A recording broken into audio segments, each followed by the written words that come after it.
is like the same thing. Where I was like, I mean, there's only so much flexibility you have at a desk, and I'm not about to stand up. All right, welcome everybody to the Ben and Ryan show. I hate to disappoint if you guys were all looking forward to our exciting guest this week. But the good news is just us. We can chat about anything we want to. So you have no idea what tangents we're going to be getting into. And I think for the third or fourth week in a row, we've actually announced the show in the first minute. So we are on quite a streak here, guys. We're doing pretty good. We're maturing. We're coming into our own here. There we go. And other exciting stuff to show off. So if for those who've been to the CF summits, you may have seen that we did like a giveaway from Expect Cloud where we gave away some custom shoes. And so going into this year, we're doing I was like, all right, what can I do for Ben? It's like a gift because he gives so much time to our show here. So I designed some custom shoes that match ours, except for his are a little more bouncy. His are kind of more trendy on that side. So that's how I roll. There you go. So I will be bringing those along with me and in my cool shoes to the summit. So yeah, so Ben gets new shoes. I'm excited to show them off. Yeah. Hopefully they fit. I have long, skinny feet, as I've described, like a hamster. I just assume those hamsters have those like little flippers. That's kind of how I am. I'm trying to think. We have 2 guinea pigs, and I feel like guinea pigs. The metaphor works. I feel like guinea pigs have like more spread out. Yeah, they do. Feet, and my feet are these like crunched together little missiles. Okay. So I guess we'll have to one day get a comparison of hamsters. Yeah. You bring your hamster or you bring your guinea pig to Summit, and we'll do a little side by side. Hey, actually, how much work is a guinea pig? It's from what I've heard, it's more work than you expect. 100%. So I don't do any of this, but I have 3 kids. All right, so I'll do a quick shout out. Lily, Tristan, and Fiona. So now they're internet famous again. Nice. Showed them off on a different podcast I did. But they're 9, 11, and 13, and that's their job is take care of the guinea pigs. And somebody in the morning, Fiona will give them hay in the morning, which is not a big deal. You just kind of reach in, give them hay. Mm-hmm. Tristan, he does the water, so he'll go out and give them new fresh water in their little water bottle every morning. And then Lily, to split it up, she just gets to give them a little scoop of pellets. Okay. So that's the morning. And then in the evening, Fiona will go and she will give them more hay, and she also is in charge of scooping all the poop. So she does the cage, cleans it out every, and we have it split off where like half is like a flannel type material. Yeah. And then half of it is like a little box with some shavings in it. And so there's only the flannel section does she have to scoop, and then yeah, that's it. And then once a week, my wife will go in and we have 2 sets of flannel. She'll replace that, swap it out. We'll clean it, and we'll redo the shavings. But yeah. All right, that's not crazy. Oh, there's also there's also a salad that they apparently have to have a salad. Interesting. So every night we put like romaine lettuce and some like parsley, maybe random peppers in there. I like it. And then we occasionally we'll shout out, Alexa, can guinea pigs eat cucumbers or random vegetable? All right. Yeah. I was thinking I've been dabbling with the idea of getting some guinea pigs because, as we talked about in a previous episode, my dog recently passed, and I'm missing the warmth and the personality of another living animal. I have people in my life, but they're exhausting. I want something that won't talk back, yeah, I was thinking about guinea pigs because I looked it up. They're the rodent that are guinea pigs, and rats apparently are the rodents that are least likely to bite. And I'm very afraid of getting bitten. Oh, yeah, these will, I don't think they may have nibbled or something, but they're not, not like a bite. All right. Yeah, I guess I'm not, it's terrible. I hate to say this on a podcast, and we're going to get a bunch of hate mail. I say bunch in air quotes. As we joke, my mom will send me hate mail. But I'm not really a pet person, so it's not that I'm not Fair enough. I make the unfortunately for the guinea pigs, I make the decisions about their health. So I mean they're guinea pigs. Sorry, guinea pigs. If something goes wrong, we're not gonna get you cancer treatment. I'm 100% on board with that. That's why I want it to be the lowest effort pet possible, honestly. Yeah. So yeah, I think we're going on an odd twist to today's episode. Yeah. So We can wrap up the guinea pig radio hour. I mean, we can go on and on about how Ryan doesn't care about his animals. We're here to talk about ColdFusion. We love ColdFusion. We showed off the shoes. That's good. There you go.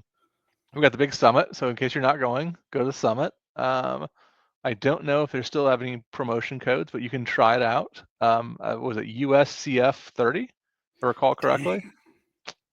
Pretty solid memory there. Yeah. I totally forgot that was even a thing.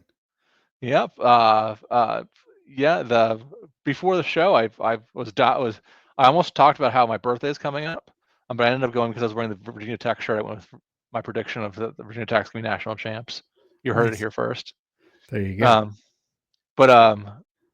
That's football, Ben. In case. Yeah, I thought maybe it was like because March Madness is in the March. Yeah, and that's basketball, right? Yeah. There you go. Yeah. See, but I know something. But my birthday is Tuesday. Oh, nice! After Happy Labor Day. birthday! Thank you. And September 2nd for those of you watching this after, because there's no way this is gonna get produced and out there to the public because I can't get it to our team. But yeah, so 48. I'll be turning 48, and I still got the memory. See, a USCF 30. Nice, solid. There we go. But yeah, so ColdFusion-y stuff. Something we've not done on episodes, and I was chatting with Ben in our 30 seconds of show prep we do every time we do a show. We're throwing the idea of talking about some of the stuff he's found recently. So we don't really talk about we've had other people on to talk about their stuff, but we haven't really gone to Ben's stuff, and Ben is the prolific blogger. Yeah, although I have not done a whole lot of blogging just recently. Actually, the only real blogging I've done in the past couple of weeks is these two bugs I found in Adobe ColdFusion. One of them seems to go all the way back to 2021. At least that's the earliest that I tested on, which is what I run personally on my old server. I have a new VPS that has been provisioned for me by the fine engineers over at XByte, and I have been able to RDP into it, and I've been able to check to make sure everything's working, but I haven't moved things over yet. Primarily because, like I said, all of my stuff has historically been written on 2021, Adobe ColdFusion 2021, and there's a lot of stuff in there that has been deprecated and since removed in 2025. It would all be relatively easy to remove. The one that I think of the most prevalent would be some of my code is so old it still uses the HTML edit format, which has been removed in lieu of encode for HTML. Status text has also been removed. So if you try to set the header and send down status text, such as OK, so like you would do CF header status code 200 status text OK, that used to just work. Now, if you have status text, it'll actually throw an error. So I'd have to go and remove all those. So what I have been doing is working on a new ColdFusion application, mostly just to keep my mind focused on stuff. Again, I've post-dog. I've actually been in a little bit of a funk and just not feeling super creative. So I wanted to create a learning context in which I could actually build and put some theoretical things to pragmatic use. So the ColdFusion 2025 that's being written from scratch. I wanted to use AlpineJS and HTMX. AlpineJS is a JavaScript, like a really lightweight JavaScript framework. HTMX, I think we've talked about maybe a little bit before. Mark Takata is a huge fan of HTMX. It's basically to call it a framework is probably stretching it. It's basically a library that allows you to fetch HTML from the server and then transclude it into your existing page. Very technical term there. Ooh. So yeah, go ahead. Sorry. I was just saying ooh to the technical Yeah, term of yeah. transcluding. We're fancy men over here. We're men of culture here. So for those listeners who don't know the word transclude, what does transclude mean? Yeah, transclude, my understanding is you take content and you weave it into an existing piece of content. Okay. So the difference between something like transclusion and inclusion, if you're familiar with ColdFusion and you're going, you've received your requests and you're processing all your ColdFusion and you're running your CF include tag. The idea with the CF include is you're pulling content into a larger piece of content that you're in the middle of rendering. Transclusion, this is my understanding, is that you've already rendered the content and now you need to include additional content into already rendered content. Okay. So that's in my mind the difference between inclusion and transclusion. So before the fact or during the fact versus after the fact. Exactly. Okay. So with HTMX, you might do something like hook into the form submission event in your browser, and instead of posting back the whole, or instead of like re-rendering the whole page on form submission, HTMX will make an AJAX request to the server, get a response, and then pull it into the existing rendered page in the browser instead of doing a full page refresh, as an example. Okay. So I'm working on this ColdFusion app. I call it Big Sexy Poems. It's a domain name I've had for a really long time, and it's nothing fancy. It's just I went to in school. I took creative writing poetry and creative writing fiction. I've always enjoyed writing. I'm not a good poet by any stretch of the imagination, but I like to throw together a little happy birthday poem or like a Mother's Day poem kind of a thing every now and then. And this it just gives me. It could be foreshadowing. I may be getting a happy birthday poem in a few days. Satisfaction has been demanded.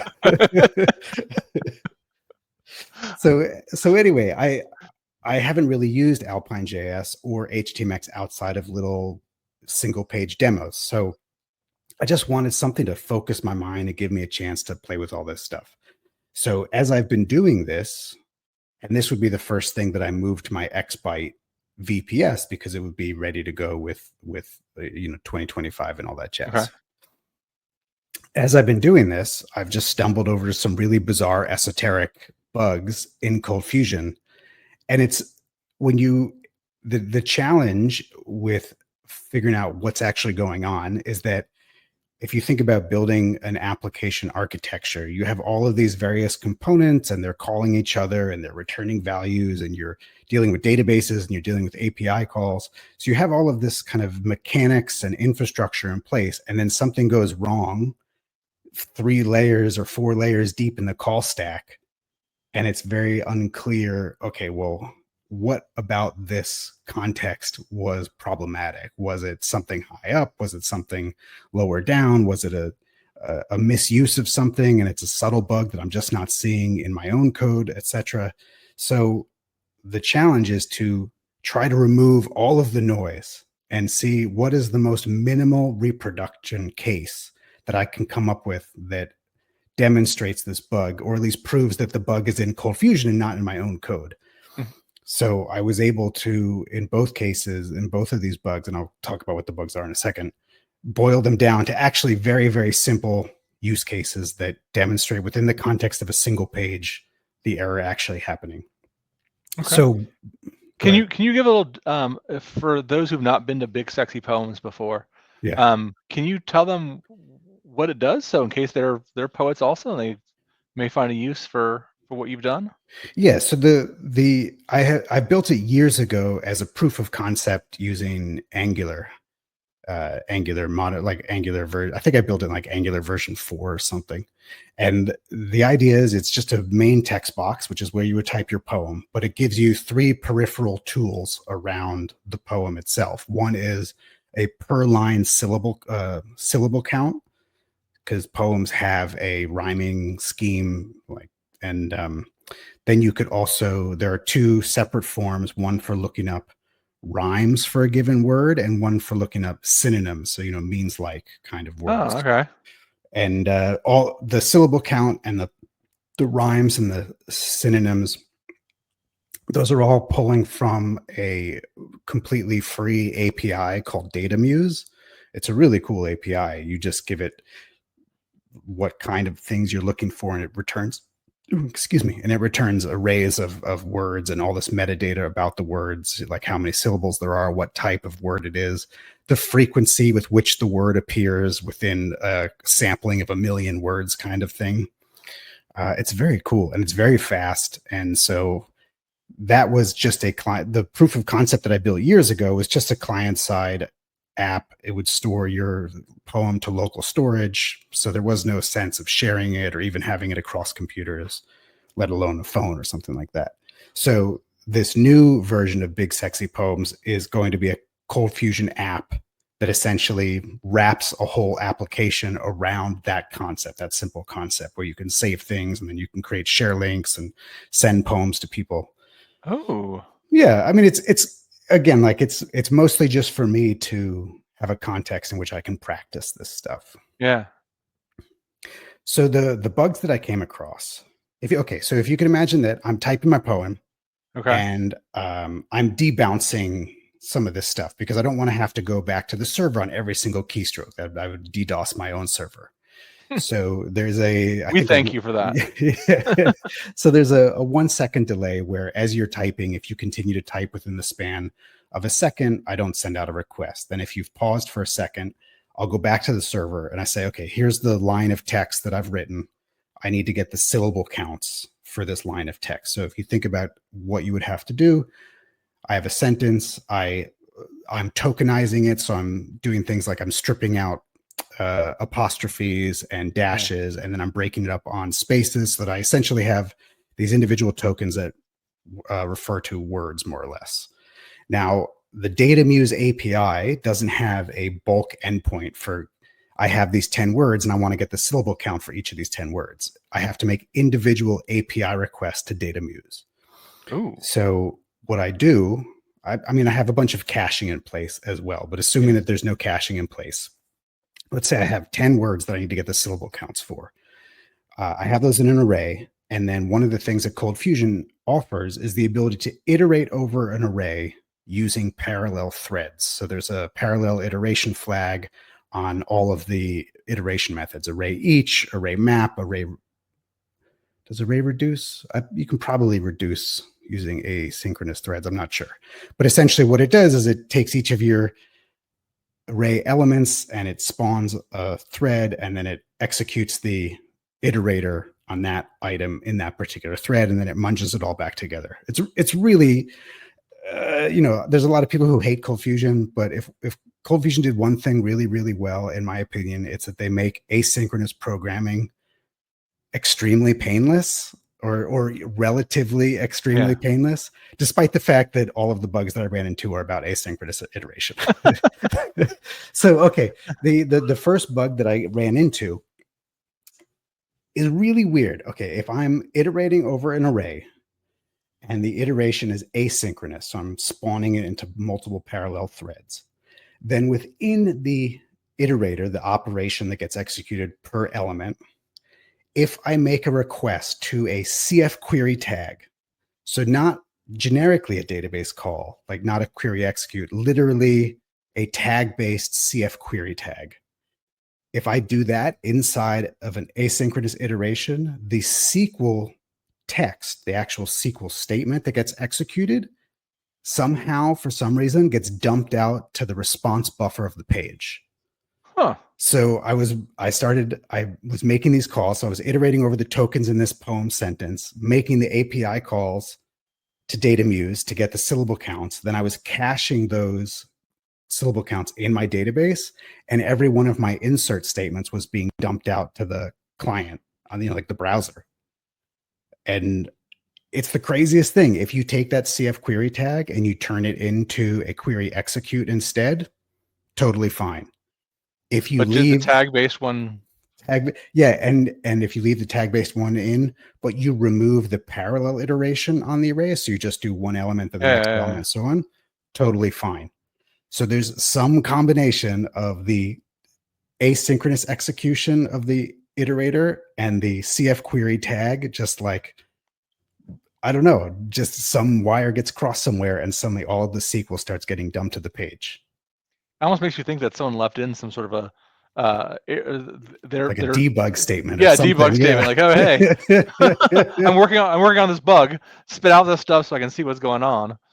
Yeah, so that's crazy. And that actually, I thought that was a 2025 bug, but then I tested it using command box, which makes it super easy to just spin up different servers.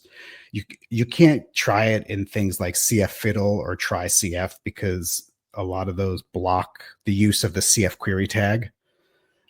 And you don't even have to hit the database. The reproduction case that came up with was a manually created query new. So I was creating a query object, and then I was using query of queries to execute on it. So I didn't even need a database to show that this was happening. It's something with the CF query tag itself. But that goes all the way back to at least 2021. That's wild. So that was the first bug that I ran into. And you can and you just love the CFQuery tag, so that's why you're. Yeah, I love the CF query tag because you can have your CF if conditional logic inside of your CF query block. And I think it just makes writing conditional SQL the easiest. There are a lot of people who do it with string concatenation, or they'll write these non-obvious to me query logics where it's like, if this equals null or this equals this other thing. And there's just, if you see a CF if and a conditional part of your SQL is included, it just doesn't get any simpler than that, in my opinion. So you can get around that though, because most of the time you're doing all of this stuff before you've actually started flushing content to the browser. So if you just at the top of your layout rendering, if you just clear the output buffer, then this all gets cleared along with it. It doesn't make me feel great, but at least there's a workaround. So the second bug that I ran into, also around asynchronous iteration, is even weirder in that going back to the array iteration. If you have asynchronous array iteration that calls a method, and in that method, you do additional array iteration. It can be of totally separate data. It doesn't matter. And that array iteration references a closed over variable. So this is dealing with closure mechanics. And then that makes a call to another method that also does array iteration, something like an array filter. So you have this basically three tier. Okay. Yeah. Then for whatever reason, that middle tier loses access to its closure variables. And it's the craziest thing. Oh. And if you remove the asynchronous iteration from the first layer, totally fine. If you leave in the asynchronous layer, but you remove the filtering or the iteration in the third layer, the third one, yeah, totally fine. It's something about the combination of the three that blows away these closure variables in a totally isolated part of the application. It's the craziest thing. And it's not even it's not like you're manipulating the same array. No, you can you can hard code the arrays. Like you can have 3 hard coded arrays that you're iterating over. Yeah. And it still breaks. It's bonkers. So I was able to get around that one by essentially in my lowest layer, I was calling array dot filter. So it was calling the dot filter as a member method. And instead of that, what I did was just create a new array manually, an empty array. And then I loop over the original array with a for loop. And I just manually add filtered items to that new array. So basically manually doing what the array filter would do for you. And that removes that bug. But it's just crazy. I mean, like, I don't know. It seems so weird I don't understand how all of it works under the hood. You know, it's all complex Java. And like I was saying earlier, ColdFusion makes the asynchronous stuff really easy by, I think, taking a lot of this concurrency and parallel complexity and hiding it behind these very simple abstractions. And there be dragons sometimes, I guess. that the simpler the abstraction, the more you're hiding, and the more you're hiding, the more likely there is for some weird edge case to pop up. So what were you doing where you were going 3 deep on the array? Okay, so the place where I was going 3 deep, what was I think the issue was I was tokenizing a line of poetry, and then I was iterating over it in parallel. So each word got its own parallel thread. Then I was So is that layer 2 then? that was layer 1. Then Okay. within each, then after that, then the second layer was I was going out to DataMuse and I said, hey, here's my word. I need to know how many syllables are in this word. And there's not a specific endpoint for that. So I'm actually using the spelling endpoint, and it returns the spelling of the word plus the metadata, which includes the syllable count. But it can return multiple words in that thing. So I have to then iterate over the results to look for the word that I'm actually trying to get the syllable count for. So that's layer 2. Okay. And then in layer 2, I'm then saying, I think there was like some of these results might not be valid anymore. Or I think I was trying to loop over the metadata tags. So it's like I'm looping over the words. Then for each word, I'm going to DataMuse, I'm getting the results. Then I'm looping over the results. And then for each result, there's an array of tags. And then I'm looping over the tags. And the moment I did that, the whole thing blew up. Wow. Yeah. Because they don't all have to be asynchronous. There's just something about that root one being asynchronous causes the other ones to go kablooey. Now in CF, could you do something where you, like the parsing of the result in the next, I forget now, the I guess the parsing of the result, and then like the second parsing of the result, or I guess could you do that in one step? Is that? Yeah. So I mean, the only issue is that these things are all sort of abstracted away. So I have my DataMuse, like I have a DataMuse API client that's doing some of that filtering behind the scenes. And then I have what I call as a word service, and that word service is doing some of that. So it was these 2 different services meshing together, where it's a little bit harder to do some of those things in one go. Yeah, because you're trying to separate everything out. Yeah, you try to keep it compartmentalized. Compartmentalized, exactly. Yeah. Great word. But I don't know. It's just fun, and every time I think about this, it always just reminds me that the learning process takes forever. That I get so frustrated when I hear people talk about languages, programming languages that are harder or easier to learn. You could learn this in so many weeks or months. And here, CF Summit, we're going into our 30th anniversary year. Yeah. Big celebration. I mean, I haven't been doing it for 30 years, but it's like I'm always learning something new about ColdFusion, or I'm always rethinking a strategy or how I want to approach problem solving. I get so frustrated when people say anything is easy. Honestly, everything is hard and complicated, and you don't realize how hard and complicated it is until you start to really apply what you're learning and hitting those weird edge cases and things that you hadn't considered, or things that wouldn't even be relevant in little 1-page demos. So I got a question for you. Yeah. For those potentially new to troubleshooting and are looking at their ColdFusion code, how do you go about stripping it out to identify the smallest increment that can be tested to validate a bug? Like what? Because I mean, to find a bug it's only when there's 3 arrays. That's not an easy thing to identify. You have to have that combination of things. No, so what were your troubleshooting steps to get to your end result of finding the bug? Yeah, and so to be clear, that one that has the 3-layered array issue, that probably took me, once I saw that the bug was happening, it took me about, I'd say, 4 hours to boil it down to literally 20 lines of code that can reproduce the issue. So because this whole thing started with in the context of big sexy poems, I'm typing on the browser. HTMX then makes an API call to a controller endpoint, and the controller endpoint invokes the word service. The word service tokenizes the line. It splits up the values. It calls the datamuse client. The datamuse client calls the datamuse gateway, which is just like a single method for the HTTP stuff.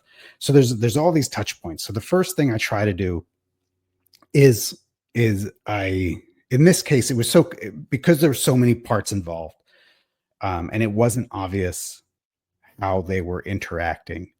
I created a standalone page in my application, and I copied over all of the components in play: the datamuse gateway, the datamuse client, the word service, and then my one page, which would have been kind of like my controller endpoint. So I have these 4 files that live together or that work together. Now I have them all copied in isolation, and I just want to be able to reproduce the bug as is. So I do that. I say, okay, I have an isolated set of files now that can reproduce the issue that I'm seeing. At that point, what I try to do is take those 4 files and slowly condense them into one file. So the gateway, which just does the HTTP, the CF HTTP call, I take that code and I just copy and paste it into my datamuse client. And I see if the bug still exists. If it is, then okay, now I can delete that datamuse gateway file. So now I just have the datamuse client, the word service, and my controller. Okay, then I have all my datamuse client stuff, and I do the same thing. I take all of those functions and I copy and paste them into my word service to see if the error can still happen. It does. Okay, great. Now I can delete my datamuse client. So now I just have my word service and my controller. And basically that, I just keep deleting anything that doesn't seem relevant, but I can still reproduce the error. And eventually you remove something and then suddenly the error is gone. You're like, wait a minute.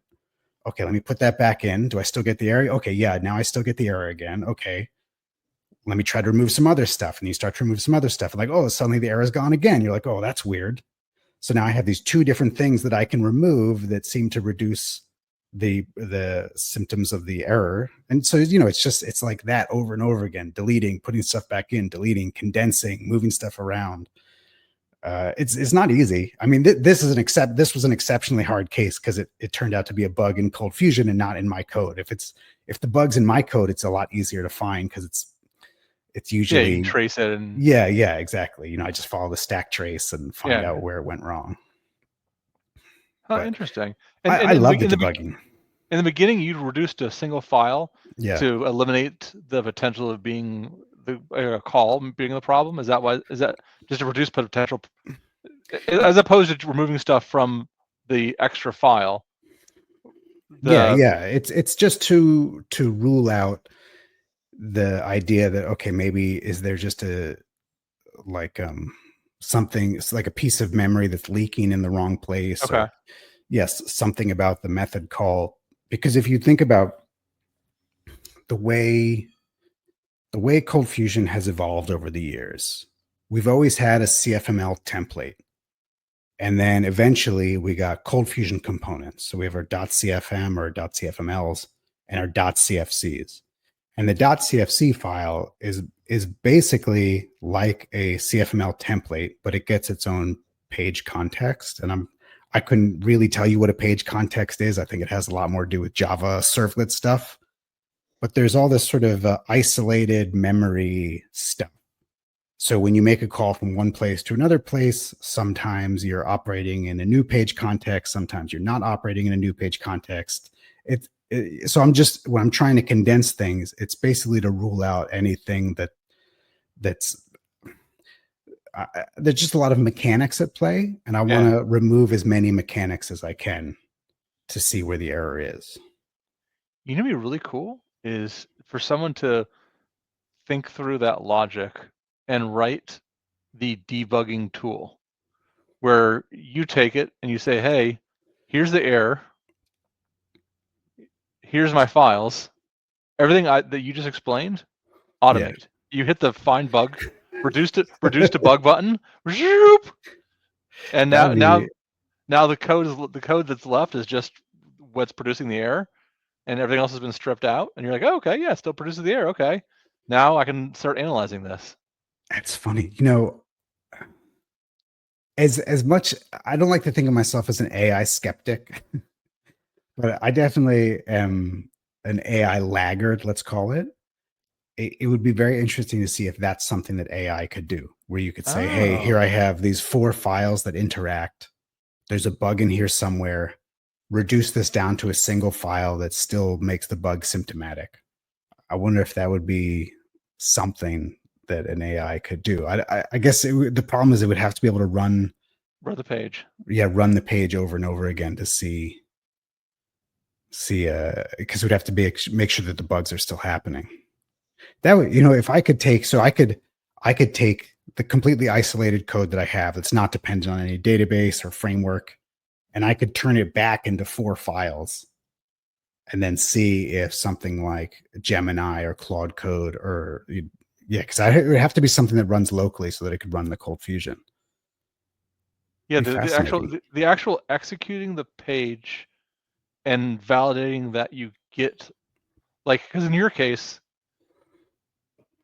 it's not like it bombs. It didn't blow up. No, it It's does. It just does. It oh, it says does. in this case, yeah, it says some variable is now undefined, and it throws a ColdFusion error. So if I could have it run the page and just look for that text, as a thought experiment, Yeah. then it could theoretically try to condense that until that error happens. Huh. and, That'd be and then interesting. like $10,000 of tokens later.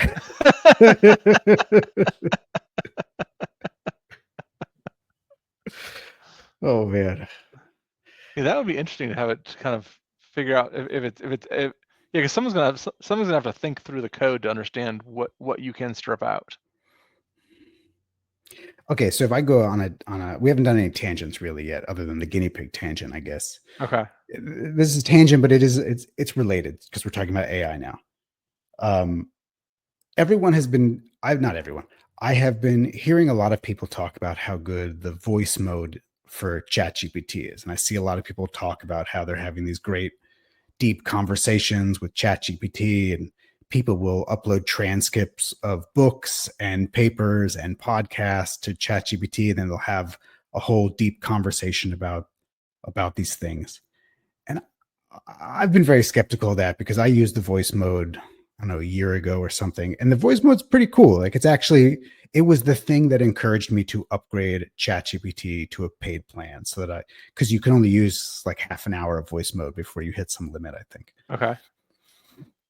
But then I stopped using it because it just didn't feel like I was getting anything out of it. But again, that was a year ago. So everyone's been talking about how great it's gotten. It's so much better than it used to be. So I've been thinking about this big sexy poems app. I went for a walk over the weekend. I thought to myself, all right, maybe this is the moment. I'm by Oh myself. yeah. I'm on a walk. Let me have a conversation with ChatGPT's voice mode about the app, and I can start to think about some of the specifically I wanted to talk to it about the caching around the DataMuse API calls and around rate limiting and protecting myself and guarding against malicious actors who might want to make requests, etc. Oh yeah. And it's like it was an interesting talk, it, but I don't get the tingles and the jingles that everybody else gets, and I don't know if it is I'm just holding it wrong or I'm not prompting it right, or to me it still feels very much like it is just a what do they call what's the word sycophantic. Like all it ever really told me was, oh, that's such a great idea, and Oh oh, that's such an interesting question, and oh wow, you're really thinking about this, and oh wow, you're really trying to balance the pragmatism with the actual needs of the application and the academic needs of such and such. And I don't know, like I couldn't get it to actually tell me anything of meaning or give me any real critical feedback about what I was doing. It just kept telling me that I was on the right track and I'm doing this right. And I don't know. I just very frustrated because everyone's talking about how great it is. And I'm not trying to yuck anyone's yum. If people are using voice mode and they're getting a lot of value out of it, that's great. did you tell it that what you were thinking? I mean, I was, even when I tried to say it, even when Like I, you even, like you were giving a kind of like very high level stuff. No, I'm not saying to you, but Yeah, I'm saying yeah. as you're talking to the like, hey, go deeper for me. I need you to go deeper. Go do you see it? Maybe I don't think to say things like that, but I would say, hey, what is it about? What about this am I not considering? What are some edge cases that I haven't really thought through? And it never really gave me anything interesting. It was always like, oh no, you've actually thought about this pretty well, and this seems like a Really? really good place to start. And to be clear, it's not like I'm a master architect here in any way Yeah. whatsoever. And I was having a somewhat high level conversation. So it wasn't even like there was no room for it to start pointing out a lot of stuff that was problematic. Do I, you I do you start with giving it a persona? no, see, that's the thing is like, that's when I say what, maybe I'm just holding it wrong is Yeah. I keep expecting these tools to be more intuitive and not so much trial and error and trying to figure out how to get them to work well. And maybe that's the big gap for me is that the people who are really getting a lot of value have spent a lot of time experimenting with them and trying to figure out how they work well and how to prompt and how to um, give the right context and the right sort of system prompt to say like, don't be wordy, don't just give me compliments, don't just repeat back what I've said, that kind of stuff. And I haven't done any of that. Yeah, I've spent some time. I mentioned this on another show. I've given it the base prompt to kind of how I want it to behave normally, so that I don't get some of that. Just hey, you're doing great.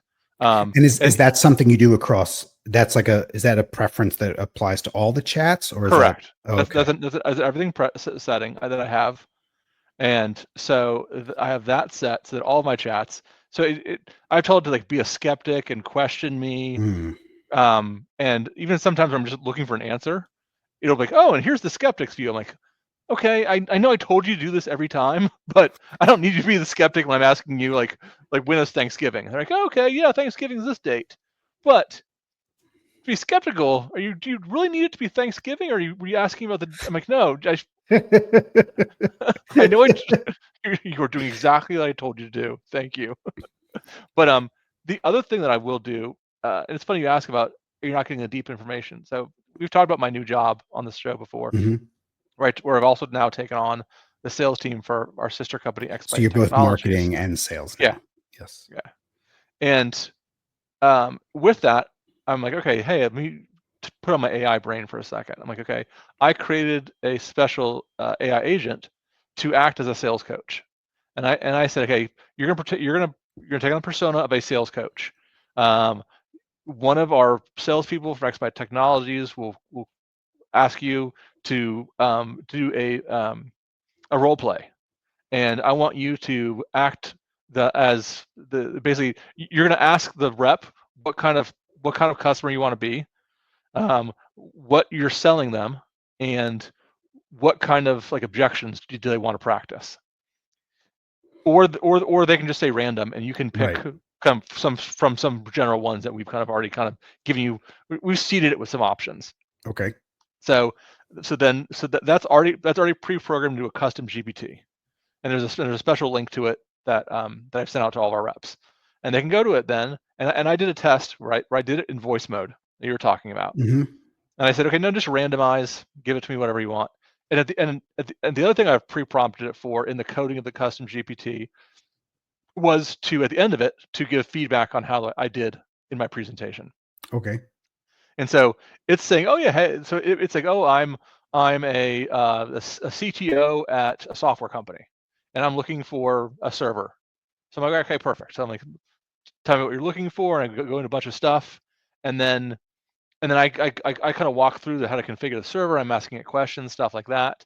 At the end of it, it gave me some feedback, and it was okay. But Hmm. to what I suggested earlier, I said, okay, keep going, give me the next level feedback. Yeah. And then after that request, it did give me better stuff. So I haven't retested it, but I went back in and I in my in the when I say coding, it's I'm telling it. I mean just words, not Right. like So, actually so code just code. as an aside, because I don't know too much about the custom GPTs, a custom GPT is more or less a system prompt and a collection of kind of context files. Is that Yes, correct. okay? Yep. That's all it is. So there's no actual like any what you'd think of as code. Gotcha. So I just went back and I edited my description of it to say, hey, go multiple levels deep on your description. But when I asked it for things to go even deeper, it said, okay, yeah, you should have talked more about like customer stories with the person to bring up like relevant things, to make them feel more confident. And it got into some thing. And it was, I laugh at people when I tell them the story because, or I laugh to people. Because not at them as I'm telling the story. That's rude. You fools. But like one of the things I do a lot is just my speaking, other than I use my hands, but it's stories. Yeah. So I'll and so I was actually nervous talking to my chat GPT, and I didn't get into some of that. And so it said, hey, you should do stories, and the next level stuff was actually really good. I was like, okay, yeah, you're spot on as a coach. All right, maybe I got to try to ask it to go deeper. So for sure. persona is the very first thing. Okay. So you're gonna say, hey, look, you are a top developer out there in ColdFusion. You've been doing it for 15 years, and I'm bouncing ideas off of you. And so I want you to dive deep into it and press me, and try and we're gonna have we're gonna talk through and spitball ideas in this, and we're brainstorming together. Okay. I like that. I like that. I also like that. One of the things that I struggle with when you said that you were nervous talking to the chat GPT, because it's not a human, I feel rushed in the cadence. If I'm having a conversation with you and I want to think for a second, I probably look off into the distance and I look contemplative. And because you're a human, you get that. Like, you understand what's going on there in my head to some degree. I feel none of that when I talk to ChatGPT. So I feel all of this pressure to fill the silence with text, because I'm so nervous that the ChatGPT is just going to jump back in with something. And that maybe it won't do that, but it's because it's not a human, and I haven't had enough experience with it. I feel this cadence that is not familiar to me. I get that. It's funny. I get some of that when I'm even doing texting with people. So Yeah. as I'm telling like Siri, hey Siri, text my wife, blah blah blah blah blah. I rush it a lot of times because I'm just the where I would generally, if I'm just talking to somebody and I could tell her exactly what I want to tell her. But the texting is the worst, because if you pause for too long, yeah, it'll start reading the text back to you and asking you if you want to send it.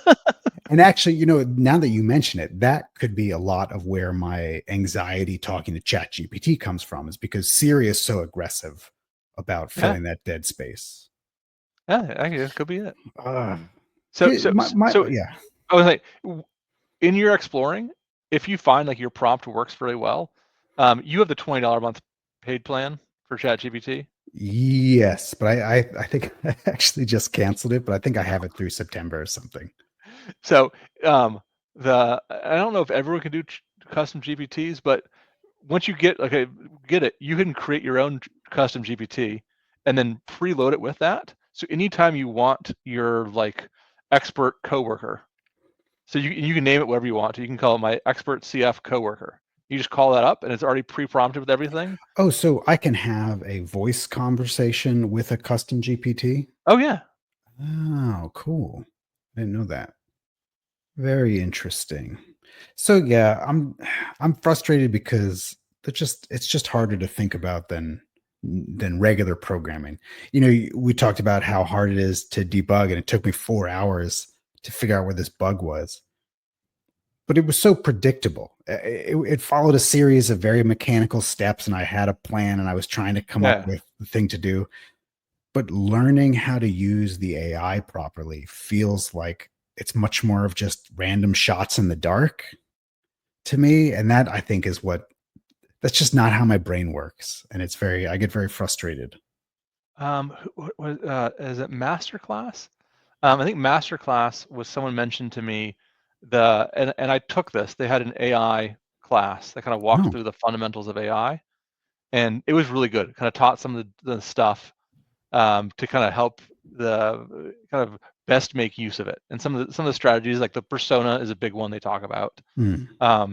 But they walk through some good stuff in there. So for anyone listening, I'm pretty sure it's masterclass. And if what I will do is we'll look through what I've done there and put a note in our description for everybody. Yeah, that'd be great, because any help I can get, honestly.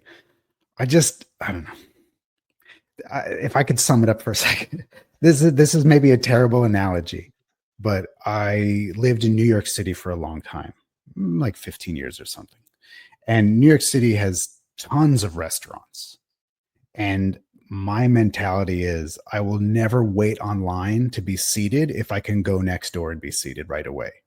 It's like there's no amount of amazing food that someone could like, oh, this gnocchi is going to change your life, but it's 45 minutes for a table. I'll be like, well, then I will go next door and have whatever they're having, because there's no world where I'm waiting 45 minutes for food when there's so much food around. Yeah.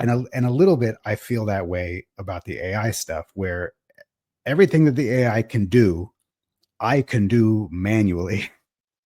And if I feel like I can do it manually quicker, I get very frustrated at the idea of having to learn how to do AI to accomplish the same things, even if in theory the AI will be faster eventually. Like, the more I focus my prompts and give it, what are they, like, examples? What are they, like, many? I think they call that many shotting, where you give it a bunch of examples of things you want to do, and then it gives you, a new example. I don't know. It's like nothing in my life has worked that way, and now I have to learn to work that way, and it's very frustrating for me. Yeah, I mean, it's for some of the stuff. There's definitely been times where, I'm not, because I'm not a developer and stuff. I'm not using some of the other LLMs out there. Yeah. So I haven't gotten as deep as I've seen a lot of other people, like on LinkedIn, and I see them posting. I mean, we talked about Mark. I see his stuff. A friend of his, Corbin, I see him doing some stuff also, or even Ray that we've had on the show. Yeah. But I've seen other examples where I even thought that I had AI working really well for me, and then it all of a sudden won't. And I was like, but I will say it definitely keeps getting better. Yeah. I am, for better or for worse, just a lover of technology, and so I even did the Uber paid plan, because I saw, and I have serious FOMO on technology. So I saw the operator out there, which is, it could go to like a web page and do stuff for you.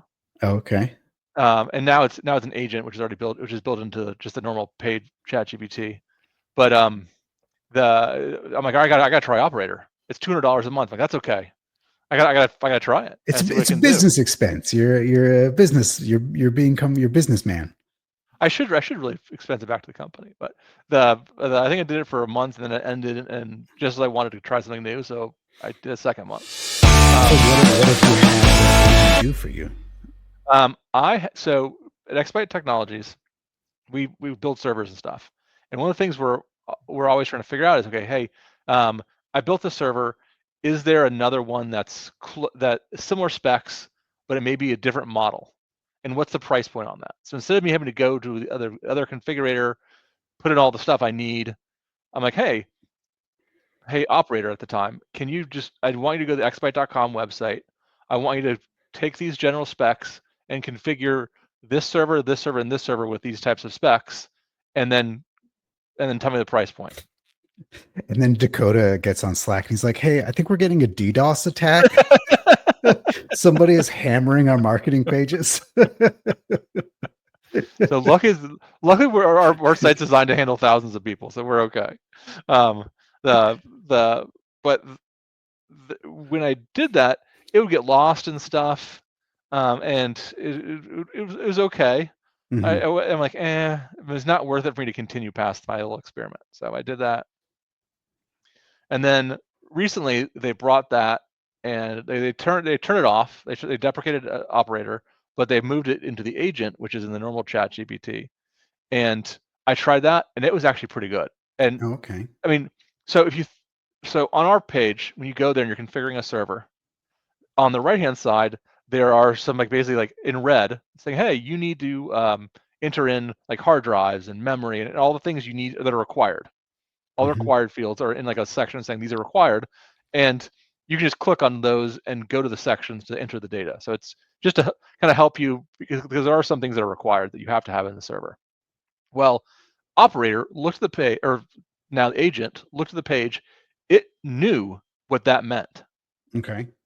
And so it knew it had to complete all those things in order to get me the server. And I didn't tell it to do that. I said, hey, just go configure it with this CPU, this memory, this drive, I need this much usable space.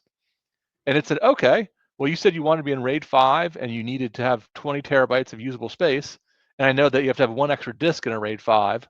So you need to actually, and it understood all of that. It understood what was required, and it would find it on the page where to enter in all the things that were required. And even to a point where we also have lists. And so I was able to log into it paused, allowed me to log in, and it tells me it's not recording what I do, but I guess And this is through, it has its own little browser interface or something. I think I've heard. Yeah, and you can do it right now. So if you choose the agent add-on when you're in your chat window, you can have it go to other pages and do stuff. And so I'd logged in, and it configured the server and added it to basically my shopping list. And that way I could log into outside of ChatGPT, I could log in and see what it did. Oh, okay. I see what you're saying. I mean, it's pretty. It sounds very cool. I'm not gonna poo-poo anything. I mean, and that's the thing. It's like I know a lot of people are getting value. Yeah. Now it's not exact, but I'm like, you know what? If it saved me 20 minutes of having to go do something, right, and I can just make 5 minutes of edits, then my thought was, okay, my sales team is there on the phone with customers. They could come up with the base configurations, then say, oh, hey, we mute it. Hey, can you go take this configuration? Give me 2 more versions of it here. Then be talking to the customer, and in 5 minutes after you're talking to them, refresh your page and have 2 other versions on there without you having to do anything. And then, I mean, that'd be a cool experience. All of a sudden, now you have 2 other variations, and now you can kind of say, okay, hey, here's what my AI did for me. It created other variations. Let's take a look at those and see how they look. It is very cool. I'm trying. I'm trying not to give up. But I'm not doing developer tasks though. So I've heard some frustrations on the development side, where it's like, all right, you're up having to do as many edits. Like now, I'll tell you a bad story. That same operator back in the day.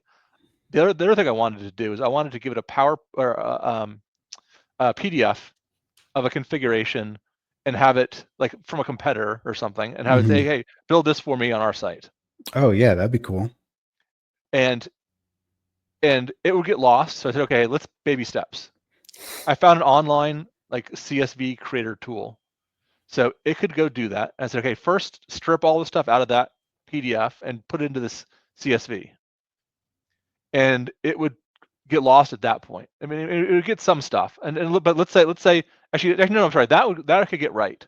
Then I said, okay, now once you have the list of things you need to do, go to our site and find all the comparable things. And use that as your list to kind of configure. And it would just get way lost. It did like the first 5 or 10, and then you see like adding in extra lines to the CSV. I'm like, why are you adding in? Well, it's a really cool idea though, having spec out the competitive stuff.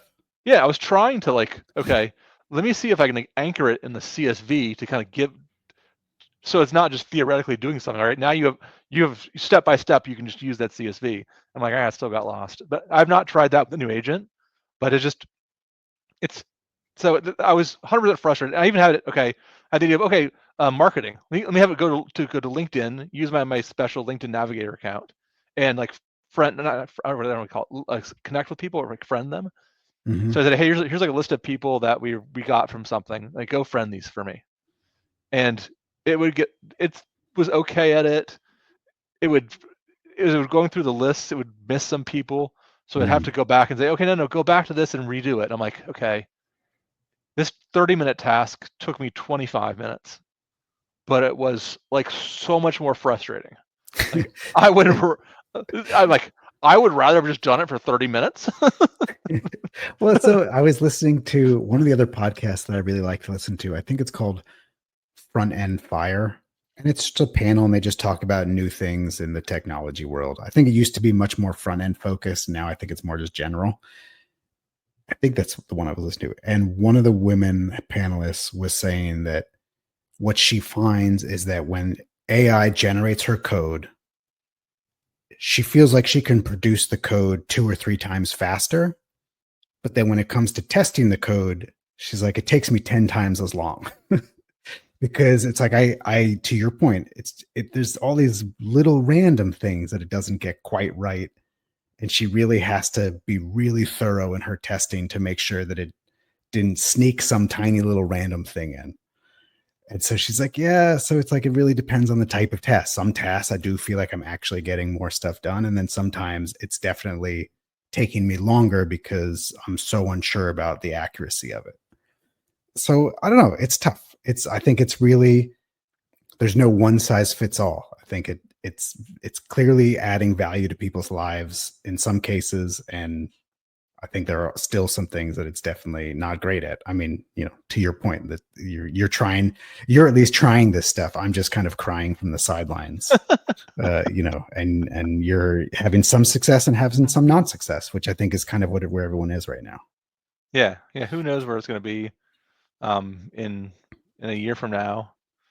But the other really cool thing is that for those of you who will be at CF Summit, and hopefully everyone listening and watching will be there with us, we're gonna have a live discussion about this. That's peer to peer.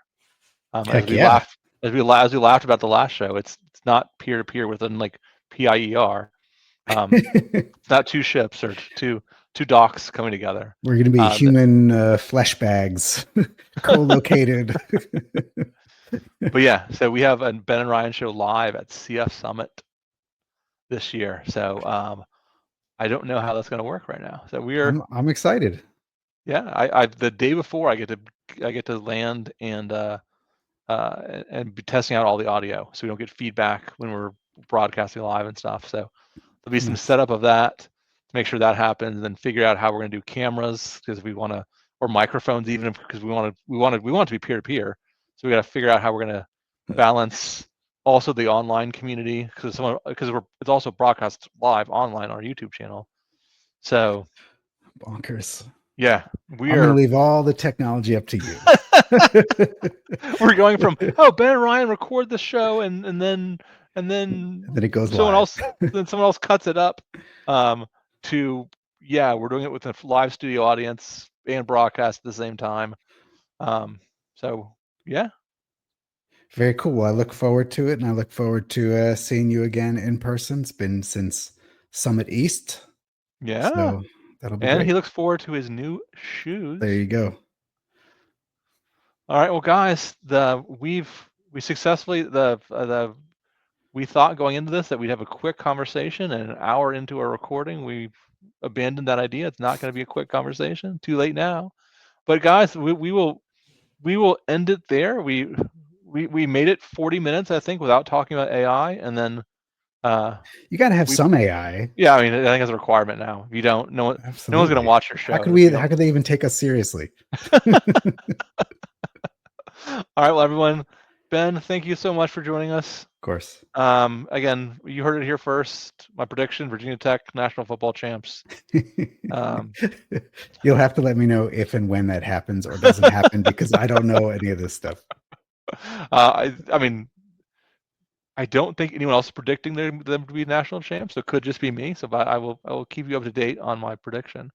But everybody, thank you very much for watching. Hopefully you enjoyed, got some benefit from all of our discussions, learned how to debug code, learned some stuff about AI, and had fun hanging out with us. So everybody, thank you. Cheers. Cheers.